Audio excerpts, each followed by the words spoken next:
10 American cities built on borrowed time. Nature is trying to reclaim them. Across the United States, several major population centers are engaged in a high-stakes battle against geography and climate. In 2026, this savage honesty is that many of these cities were built in locations where nature never intended for millions of people to reside.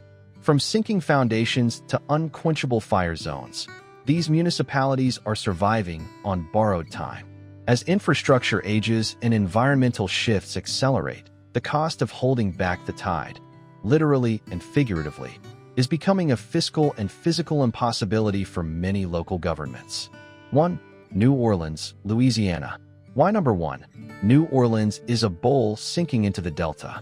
With much of the city sitting below sea level, it relies entirely on a massive, aging system of levees and pumps to keep the Gulf of Mexico at bay.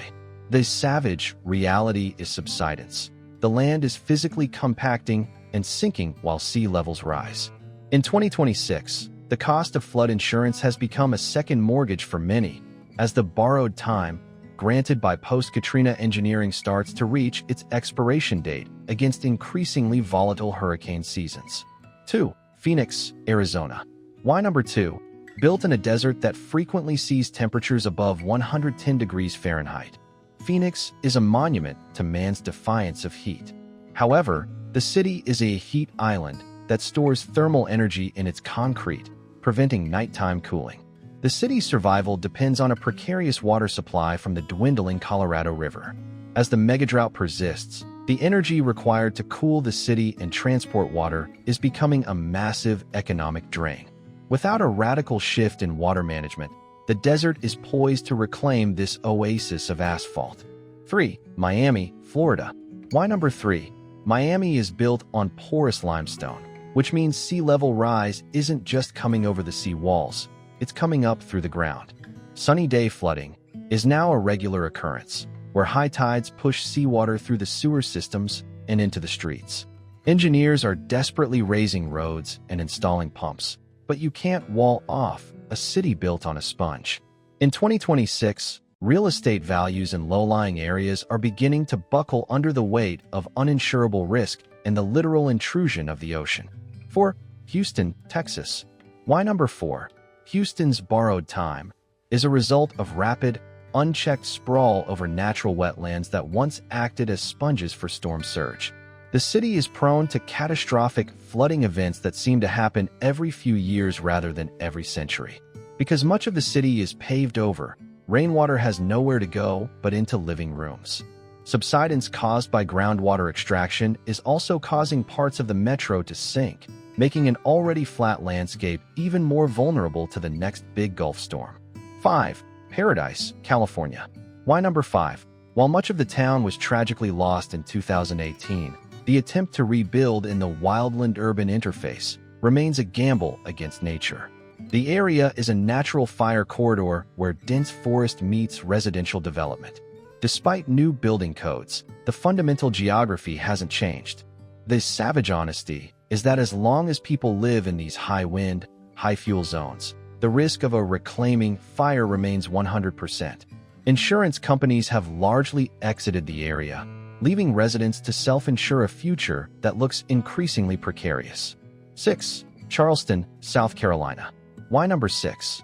Charleston is one of America's most historic cities, but its historic charm is being eroded by the Atlantic. The city was built on filled-in creeks and marshes, and those original water pathways are returning. High-tide flooding has increased by over 300% in the last few decades. The city is currently debating a multi-billion-dollar seawall, but for many residents, the borrowed time is already up. Every king tide serves as a reminder that the ocean doesn't care about 18th century architecture. 7. Las Vegas, Nevada. Why number 7? Las Vegas is a neon miracle in the middle of a parched basin, sustained almost entirely by Lake Mead. As the reservoir hits record lows, the borrowed time for this entertainment mecca is tied directly to a Deadpool scenario where water can no longer flow through the Hoover Dam. The city has implemented aggressive water recycling, but it cannot manufacture rain.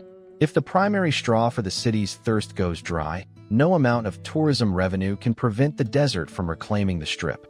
8. Norfolk, Virginia. Why number 8? Norfolk is home to the world's largest naval base, but it is also sinking at one of the fastest rates on the East Coast. A phenomenon called land subsidence, combined with rising seas, means that the base and the surrounding city are increasingly underwater during standard storms.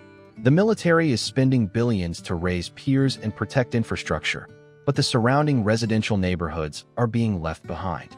It is a city where the waterfront is moving inland every year, slowly swallowing the foundations of the local economy. 9. Sacramento, California. Why number 9?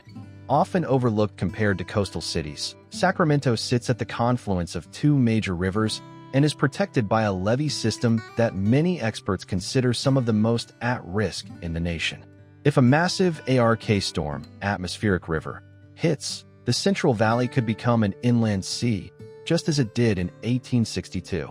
The city is effectively living behind a wall of dirt, hoping that 19th century geography doesn't collide with 21st century weather patterns. The borrowed time here is hidden by a false sense of inland security. 10. Salt Lake City, Utah. Why number 10? The city's namesake, the Great Salt Lake, is shrinking at an alarming rate. As the water recedes, it exposes a lakebed filled with toxic arsenic dust. When the wind blows, this poison dust is carried into the lungs of the metro area's residents. This is a biological reclamation. If the lake disappears, the city becomes a toxic dust bowl, making it virtually uninhabitable for millions. Salt Lake City is on borrowed time that depends entirely on a hydrological miracle or a massive reduction in regional water consumption. The narrative of American expansion has always been one of conquering the elements, but in 2026, the elements are fighting back. These 10 cities represent a cross-section of a nation at a crossroads. Do we continue to spend trillions on engineering fixes for fundamentally flawed locations, or do we begin a managed retreat? The borrowed time these cities enjoy is funded by high-interest environmental debt. As the climate shifts and the physical land moves, the cost of staying put may eventually exceed the value of the cities themselves. The savage truth is that nature never truly loses a territory. It only waits for the humans to run out of money. The engineering marvels that once allowed these cities to thrive are now becoming their most expensive liabilities as maintenance costs outpace local tax revenues. We are entering an era where location isn't just about neighborhood prestige.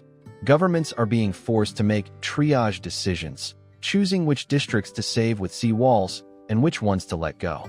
Ultimately, the survival of these cities depends on our willingness to stop fighting natural cycles and start adapting to a landscape that is no longer asking for permission to change.